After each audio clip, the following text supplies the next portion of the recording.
So a Missouri woman was arrested for torturing her child, but she didn't just stop there. She also recorded it and sent to a friend.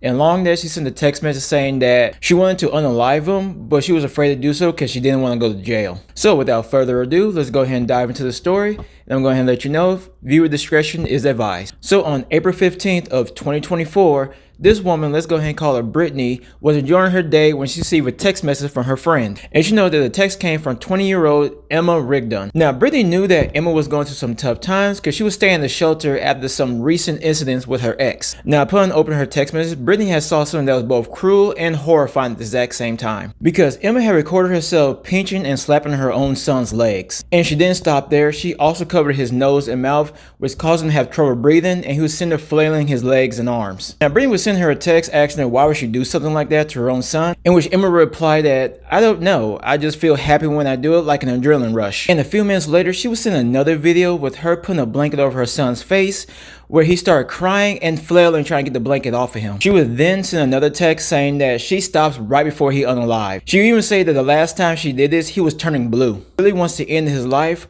but she doesn't want to go to jail. But unfortunately, he's gonna have to pay for his existence. Her son was only 6 months old, so she was punishing him just for living. Now, Brittany, she wasn't one of those people that just stand by and does nothing. She would go ahead and notify law enforcement and let them know what was going on, even send them copies of the text messages and videos of what Emma was doing to her own child. Police would go to the shelter that Emma was staying at and arrest her and charge her with abuse or neglect of a child. Now, her son, on the other hand, would be sent to the hospital where he would survive his injuries, but it would appear that he will be handed over to the state due to the fact that there is an active restraining order against his father. Now, during her bond hearing, the prosecutor requests that she remain in custody due to the extremeness of what she did to her son. Now, her lawyer, on the other hand, will request that she be released on bond due to the fact that she suffered from borderline personality disorder, which was caused by postpartum depression. Now, her lawyer, on the other hand, he had part of this right and part of it wrong, and here's why. Because even though she may have suffered from borderline personality disorder, when it comes to postpartum depression, it tends to affect about 13% of women within the first 4 to 8 weeks after delivery, and can last an average of 7 to 8 months. And only 20% of those women experience a chronic course that can last up to 2 years or longer.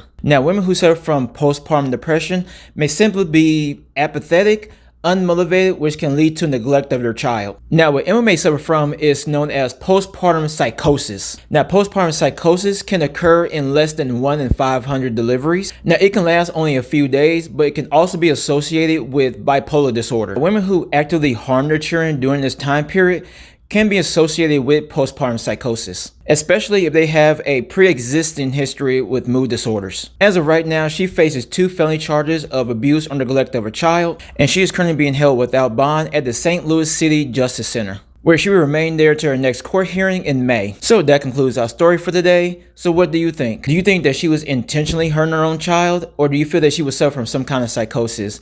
Go ahead and leave a comment down below. If you like more videos like this, stay tuned.